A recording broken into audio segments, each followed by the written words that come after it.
সাহিত্য সংসদের আজকের এই শান্তকালীন কবিতার আসরে সভাপতি তানিয়া, উপস্থিত আমার প্রিয় কবি কামাল ফরিদ, সঞ্চালক সভাপতি রোকসানা রহমান, আমার এক প্রিয় কবি নজরুল রায়হান, কবি মুর্শিদুল আলম, সমানন্দ ভাই। আসলে কবিতা নিয়ে আলোচনা না করে ভালো। আলোচনা করে আমি যখন কবিতা নিয়ে আলোচনা করলাম কিন্তু আমি নিজে বুঝি যে আসলে কবিতা হচ্ছে না বা হচ্ছে সেটা নিয়ে সংশয় প্রশ্ন থেকেই না। কবিতা কি আসলে? কবিতা নিয়ে অনেক কবিতার সংজ্ঞা কি, কেন? আমার বিবেচনায় কবিতা হলো, অসংখ্য সংজ্ঞা আছে। আমার বিবেচনায় কবিতা হচ্ছে কবির হৃদয়ের সাময়িক অনুভূতি ছন্দবদ্ধ আকারে প্রকাশিত। সাময়িক শব্দটা আমি কেন লাগালাম? আমি তো কবির হৃদয় এখন যে অনুভূতি আছে এটা পরে নাও করতে, এখনটা পরে নাও করতে পারে, এগুলোটা পরে নাও করতে পারে। এক্ষেত্রে রবীন্দ্রনাথকেও আমরা উদাহরণ দিতে পারি। কবিগুরু রবীন্দ্রনাথ তিনি একবার লিখেছেন, মরণ যে তবু মম শ্যাম সমান। আবার এই রবীন্দ্রনাথই লিখেছেন, মরিতে চাই না। দেখেন আসলে কবিতাটা এরকম, কিন্তু সেই অনুভূতি যদি অন্যের হৃদয়কে স্পর্শ করে তাহলে সেটা কবিতা হয়ে ওঠে। আমার অনুভূতি যদি আর কাউকে স্পর্শ না করে তাহলে সেটা একেবারে হলো না। এই বিষয়গুলো মনে হয় আমাদের খেয়াল রাখতে লিখি। যদিও অক্ষরবৃত্ত গদ্য ছন্দে আমরা যারা কবিতা লিখছি, সেখানে দিগন্ত বিস্তৃত, অবারিত, যা ইচ্ছে তাই লিখতে পারি, কিন্তু তারপরেও সেটা যেন দুর্বোধ্য হয়ে না যায়, সেটা যেন পাঠক বুঝতে পারে, সেই দিকে আমাদের খেয়াল রাখতে। এবং যেহেতু অন্তমিল নেই, সেক্ষেত্রে কবির দায়িত্ব হলো কবিতার মধ্যে অনুপ্রাস, চিত্রকল্প, উৎপ্রেক্ষা এগুলো বেশি বেশি ব্যবহার করে। তাহলে দেখবে যে অন্তমিল সারা কবিতাও একটা ছন্দ, একটা ঢেউ, একটা দোলা বয়ে যাবে, যেটা অত্যন্ত পাণ্ডিত্যের সঙ্গে করেছেন জীবনানন্দ দাশ। তার অন্তমিল সারা কবিতাগুলো কিন্তু আমাদের কাছে মনে হয় যে বোধ হয় এটা আছে। আজকে অনেকের কবিতা শুনলাম, অনেকেই খুব ভালো কবিতা লিখেছে। আবার অনেকে দেখলাম অন্তমিল দিয়ে কবিতা লেখার চেষ্টা করেছে, কিন্তু একটা জিনিস খেয়াল রাখতে হবে, যারা অন্তমিলের কবিতা লেখে তাদের কিন্তু মাত্রা জ্ঞান থাকতে হবে। আপনি এক লাইনে 12 মাত্রা লিখলেন, 16 মাত্রা হবে না। অন্তমিল যখন লিখবেন তখন পর্ব, মাত্রা ওগুলি খেয়াল রাখবেন। ছন্দ তো আছে, কোন ছন্দে লিখছেন? স্বরবৃত্তে লিখছেন না মাত্রাবৃত্তে লিখছেন নাকি অক্ষরবৃত্তে লিখছেন? এটা কিন্তু খেয়াল রাখবেন। যে কারণে কিন্তু 30-এর কবিরা কবিতাকে উন্মুক্ত করে দিয়েছে। এটা আমরা ধারাবাহিকভাবে গ্রহণ করছি। বলিষ্ঠ বক্তব্য দেওয়ার জন্য অন্তমিলবিহীন কবিতা, অন্তমিলের কারণে অপ্রাসঙ্গিক শব্দ ব্যবহার করতে হবে, অপ্রয়োজনীয় শব্দ ব্যবহার করতে হবে, শব্দ খুঁজে পাওয়া যায় না, সেখান থেকে মুক্ত করে দিয়েছিলাম। সেটা আপনি ইউজ করেন।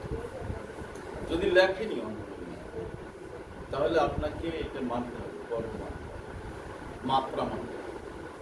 এখন পর্ব কি, মাত্রা কি অনেকে জানে না, ছন্দও জানে। যারা বিশেষ করে বাংলা সাহিত্যে পড়েন তাদের প্রতি আমাদের অনুরোধ থাকে যে বাংলা ছন্দের রূপরেখা একটা বই আছে, তখন মাহবুবুল আলম, এটা পড়ে নেব। তো মনোযোগ সহকারে 10 বার 200-250 পৃষ্ঠা বাংলা ছন্দের রূপরেখা। বাংলা সাহিত্যে যারা পড়েছেন আমার তারা তো পড়তে পারতো, আমরা পাশ করে আসি। সুতরাং আরও একটা জিনিস কবিদের খেয়াল রাখা উচিত, যে উচ্চারণ। একজন কবি যখন ভুল উচ্চারণ করে, অন্যরা ভুল উচ্চারণ করে কিছু আসে যায়, কবির ভুল উচ্চারণ কিন্তু কবি আমাদের কবিতা লিখি আমাদের দায়বদ্ধতা বেশি।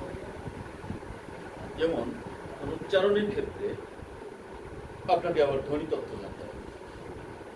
যেমন ধরেন দন্তস্বর, দন্তস্বটা ধ্বনিতাত্ত্বিক নাম কি? এটার নাম দন্তমূলীয় স। যে স উচ্চারণের সময় জিহ্বার আঘাত দন্তের মূল স্পর্শ করে তাকে বলা হয় দন্তমূলীয় স বা দন্তস্বর। এই দন্তস্বর কিন্তু নিজস্ব উচ্চারণ নেই। দন্তস্বর কোথাও ছয়ের উচ্চারণ হচ্ছে ছাগলের স, আবার কোথায় তালেবস্বর রূপ দিচ্ছে।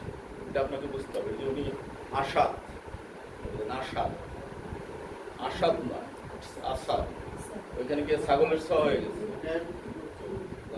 করলে হবে কবিতা লেখেন আপনাকে রাজশাহী অঞ্চলের লোকরা এভাবে করে, কলকাতার ভাইয়েরা কোথায় ছয়ের উচ্চারণ হবে আর কোথায় স হবে ধরতে পারবে।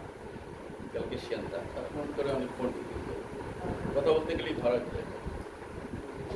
এই দন্তস্বর, দন্তস্বয়কার হয়কার সোহা, এটা নারীর নাম, একটা গ লাগায় দেন পুরুষ বানাবে, তখন কিন্তু সোহাগ হবে না, তখন ওইটা সোহাগ। ও তখন তালেবস্বর রূপ দিল, আর ছাগলের স নেই। এটা একটা বর্ণ নিয়ে আমি বললাম।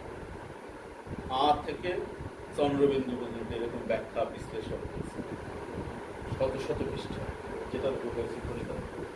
তো যাই হোক, বাংলা তো আসলে আমরা বলি বাংলা আসলে সবচেয়ে জটিল সাবজেক্ট এখনো পর্যন্ত।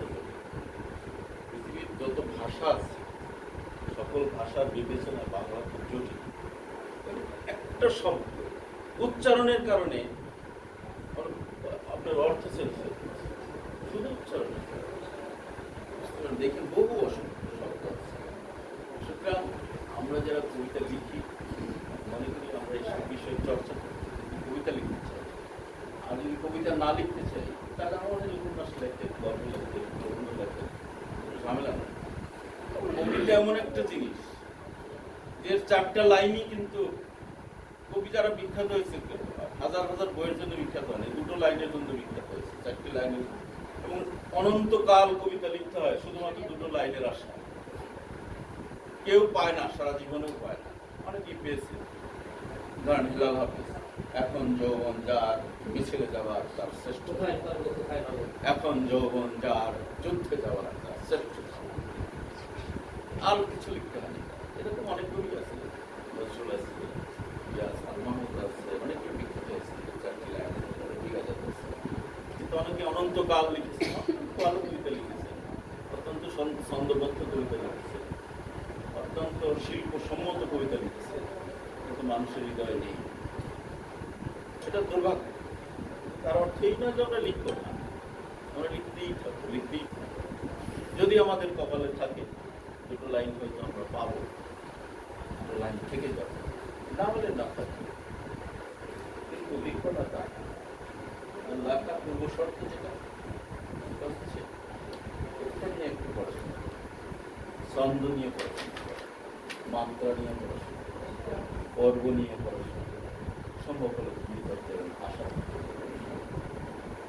তো সুতরাং আমি মনে করি যে এটা আমরা করব এবং আমরা আমাদের কবিতার চর্চা অব্যাহত রাখবো। আজকে আমাদের কবি ফারহানা তানিয়ার কবিতা শুনলাম, তার একটি কবিতার নাম আমাদের মুর্শিদুল একটা নাম দিয়ে এখানে ভালো লেগেছে। আমরা অন্তর্বর্তী সরকার শুনেছি, অন্তর্বর্তী ভালোবাসা, এটা মুগ্ধ হলাম। আসলে কি কবির যে চিন্তা, এই শব্দটা যে এখানে লাগানো যায়, এটাও তো আমরা খুব ভালো অন্তর্বর্তী ভালোবাসা, নানান ভালোবাসা শুনেছি। শব্দটা চুরি করে রাখা, চুরি করে রাখা না, এখন তো ওটা ওপেন হয়ে গেল করার পর। তার কবিতা করে ভালো লেগেছে। তার আসলে নিয়ে বাংলা সাহিত্যের না, তাছাড়া আমি ইংলিশ সাহিত্য করছি, আমি শিশু সাহিত্য নিয়ে কবিতা লেখা, যদিও বলেছেন সপ্তম শ্রেণীর কবিতা লেখা, কিন্তু কবিতা আরো করতে হবে, আরো গভীরে যেতে হবে, যেটা নজরুল বলেছেন গভীরে গভীরে যেতে হবে, অবশ্যই কবিতা হয়ে ওঠে। আমরা জাতীয় পুরস্কারে দেখেছি অনেককে, আমাদের কেজি মোস্তফা এই কবিতা লেখা শিখিয়েছে, ফটো সাংবাদিক অনেক লেখে, দেখা গেলো 5 বছর 10 বছর পরে এর ভিতরে অনেকেই কিন্তু আবার কবিতা লিখেছি, ভালোই লিখেছি। শুধু চর্চা, আর কিছু না। চর্চাটা হতে হবে অত্যন্ত মনোযোগের সঙ্গে, এটাতে নিবিষ্ট হতে হবে, তা না হলে কিন্তু এবং সেই চর্চা আমরা অব্যাহত রাখবো। আমাদের আজকের আর সভাপতি ফারহানা তানিয়ার শুভকামনা, তিনিও কবিতার জগতে একদিন আলোড়ন সৃষ্টি করবে, ভালো কবিতা লিখবে, এই প্রত্যাশা জানিয়ে আমার মনে হয় প্রচণ্ড গর্বে দীর্ঘ আলোচনা না করে, সবাইকে বিব্রত না করে আমি আমার সংক্ষিপ্ত আলোচনা এখানে শেষ করছি। আমার কথার প্রতি বিরক্ত হয়ে ক্ষমা করতে আসি। আসলে আমি নিজেও কিন্তু ভালো কবিতা লিখি, এটা আবার বলে দিচ্ছি, কবিতা হয় মার্ক দিতে বলেন আমি 140 দিতে পারি, কিন্তু এখানে অনেকেই কবিতা করেছে তাদের মার্ক 80 দেওয়া, আমার কবিতা তো 90 নিচে দেয় না। আসলে ভালো কবিতা তিনি, তার একটা গুণ আছে, এই গুণটা সেটা হলো এডিট একটা কবিতাকে এত কাটাছেড়া করে, প্রকাশিত বইয়ের কোনো স্বাদ পারে না। এই গুণটা আমার নাই বলে আমি আমার মনে হয় কি একটা কবিতা লিখলাম, কম্পোজ করে ফেললাম, আচ্ছা যাক গেলে পাঠকের সম্পর্কে আমার এই যে ভ্যালি, এটা আসলে কবির জন্য একটা ঠিক। আবার ঘরের মধ্যে একটা বউ থাকে, এই বউটারেও প্রত্যেকটা সুন্দর করে সাজায়। হ্যাঁ, সাজাইটা সেইটা আমরা যারা করি না বলেই কিন্তু আমাদের কবিতার মধ্যে অনেক ঘাটতি থেকে যায়, অনেক অপূর্ণতা থেকে যায়, অনেক অপ্রকাশিত থেকে যায়, এবং ওটা প্রকাশিত হয় না। আমার মনে হয় যে আমরা একটু চেষ্টা করি। আর আমি ব্যক্তিগতভাবে আসলে কবিতা আর একটু কমই লিখি। কবিতা আসলে আমার প্রকাশিত বইয়ের ভিতরে গদ্যই বেশি, উপন্যাস 5টি, ভ্রমণ কাহিনী 3টি। যদি এবার আমার একটা কবিতার বই এসছে, চতুর্থ কবিতার বই, 16-17টি বইয়ের ভিতরে এটাই হলো চতুর্থ কবিতার বই, জুলাই অভ্যুত্থানের উপর লেখা, বাতাসে জলে আগুন। যাই হোক, সবাইকে আন্তরিক ধন্যবাদ এবং অভিনন্দন জানিয়ে আমি আমার আলোচনা শেষ করছি। অসংখ্য ধন্যবাদ।